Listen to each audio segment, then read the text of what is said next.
First of all ಥಿಯೇಟರ್ಸಲ್ಲಿ cinema ನೋಡೋದು ಬಿಟ್ಟು ನಮ್ಮ ಮುಂದೆ ಕೂತ್ಕೊಂಡು ವಿಡಿಯೋ ಮಾಡ್ತಾ ಇರ್ತಾರಲ್ಲ, ಅವ್ರನ್ನ ನೋಡಿದ್ರೆ ಟೀ ಎಲ್ಲ ಉರಿಯುತ್ತೆ. ಆ ವಿಡಿಯೋ ಇಟ್ಕೊಂಡು ಏನು ಉಪ್ಪು ಖಾರ ಹಾಕ್ತಾರಾ? ಥು! ಬಿಡಿ ಹೋಗ್ಲಿ.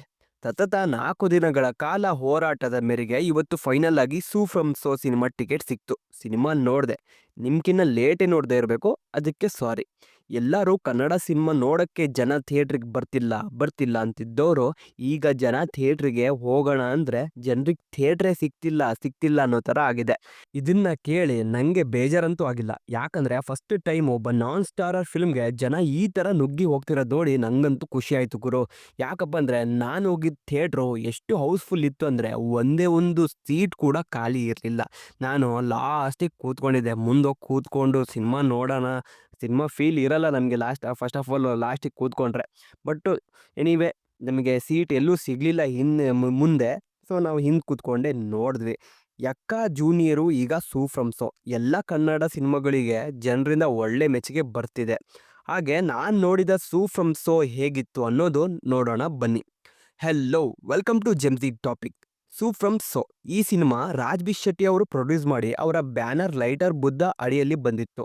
ಹಾಗೆ ಈ ಸಿನಿಮಾದ ಡೈರೆಕ್ಟರ್ ಜೆ.ಪಿ. ತುಮಿನಾಡು ಇವರನ್ನ ನೀವು ಎಲ್ಲೋ ನೋಡಿರ್ಬೇಕು ಅಂತ ಫೀಲ್ ಆಗ್ತಿರ್ಬೇಕಲ್ವಾ? ನೋಡಿರ್ತೀರ. ಯಾಕಂದ್ರೆ ಇವರೇ ನಮ್ಮ ರುಕ್ಮಿಣಿ ವಸಂತ್ ಅವ್ರ ಗಂಡ. I mean Saptasagara side B ಸಿನಿಮಾದಲ್ಲಷ್ಟೇ. ಜಾಸ್ತಿ ವರಿ ಮಾಡ್ಕೋಬೇಡಿ. ಈ ಸಿನಿಮಾ ನೋಡಿದಾಗ ನಿಮಗೆ ಇದು ಸಿನಿಮಾ ಥರ ಫೀಲ್ ಆಗಲ್ಲ. ಯಾಕಂದ್ರೆ ಅಲ್ಲಿರುವಂಥ ಕ್ಯಾರೆಕ್ಟರ್ಸ್‌ಗಳು ನಿಮ್ಮ ಊರಿನಲ್ಲಿ, ನಿಮ್ಮ ಮಧ್ಯೆ ಎಲ್ಲೋ ನೋಡಿರೋ ಥರನೇ ಇರ್ತವೆ. ಹಾಗೆ ಅವ್ರು ಯೂಸ್ ಮಾಡಿದ ಸಿಚುಯೇಷನಲ್ ಕಾಮಿಡಿನೇ ಆ್ಯಕ್ಚುಲಿ ಈ ಸಿನಿಮಾದಲ್ಲಿ ವರ್ಕ್ ಆಗಿರೋದು.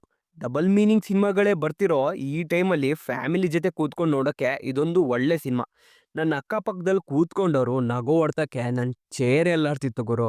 ಆ ಊರಿನ ಜನ, ಅವರವರ ಮಧ್ಯೆ ಇರುವಂಥ ಫ್ರೆಂಡ್‌ಶಿಪ್ಪು, ಆ ಕುಡುಕರ ಸಂಘ, ಊರಿನ ದೊಡ್ಡವ ರವಿ ಅಣ್ಣ, ಅವರ ಚೇಳಗಳು, ಏನೋ ಮಾಡಕ್ ಹೋಗಿ ಏನೋ ಮಾಡ್ಕೊಂಡು ಪ್ರಾಬ್ಲಮಲ್ಲಿ ಸಿಕ್ಕಾಕೊಳ್ಳೋ ಅಶೋಕ. ಆ ಪ್ರಾಬ್ಲಮ್‌ನ ಇನ್ನೂ ದೊಡ್ಡದು ಮಾಡೋರು ಆ ಊರಿನವರು. ಆ ಪ್ರಾಬ್ಲಮಿಂದ ಅವನು ಹೇಗೆ ಹೊರಗಡೆ ಬರ್ತಾನೆ, ಆ ಪ್ರಾಬ್ಲಮಿಂದ ಹೇಗೆ ತಪ್ಪಿಸ್ಕೊಂತಾನೆ, ಅದನ್ನ ಅವನಿಗೆ ಅದು ಕ್ಲಾರಿಫೈ ಮಾಡಕ್ಕಾಗುತ್ತಾ ಇಲ್ವಾ ಅನ್ನೋದೇ ಈ ಕಥೆಯ ಒಂದು ಮೇನ್ ಪ್ಲಾಟು.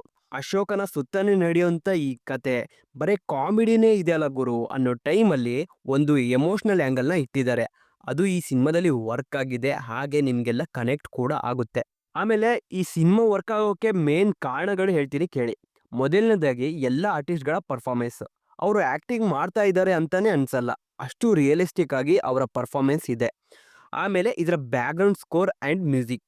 ಯಾವ್ಯಾವ ಟೈಮ್‌ಗೆ ಆಡಿಯನ್ಸ್‌ನ ಗ್ರಿಪ್ಪಲ್ಲಿ ಹಿಡ್ಕೋಬೇಕು ಅಂತ ಆ ಮ್ಯೂಸಿಕ್ ಡೈರೆಕ್ಟರ್‌ಗೆ ಪಕ್ಕಾ ಗೊತ್ತಿದೆ. Overall Su from So ಇದು ಒಂದು ನಮ್ಮ ಇಂಡಸ್ಟ್ರಿಯ ಬ್ಲಾಕ್ ಬಸ್ಟರ್ ಲೀಸ್ಟಲ್ಲಿ ಆಲ್ರೆಡಿ ಸೇರ್ಕೊಂಡಿದೆ. ನೀವು ಈ ಸಿನಿಮಾನ ನೋಡಿದ್ರಾ? ಹೋಗ್ಲಿ ಟಿಕೆಟ್ ಸಿಗ್ತಾ ಇಲ್ವಾ ಅನ್ನೋದು ನನಗೆ ಹೇಳಿ ಕಮೆಂಟ್ ಬಾಕ್ಸಲ್ಲಿ. ಹಾಗೆ ಈ ಚಾನಲ್ ಗ್ರೋತ್‌ಗೆ ಹೆಲ್ಪ್ ಮಾಡಿ. ಅಂದರೆ ಏನಿಲ್ಲ, ಜಸ್ಟ್ ಸಬ್ಸ್ಕ್ರೈಬ್ ಮಾಡಿ ಸಾಕು. Thank you.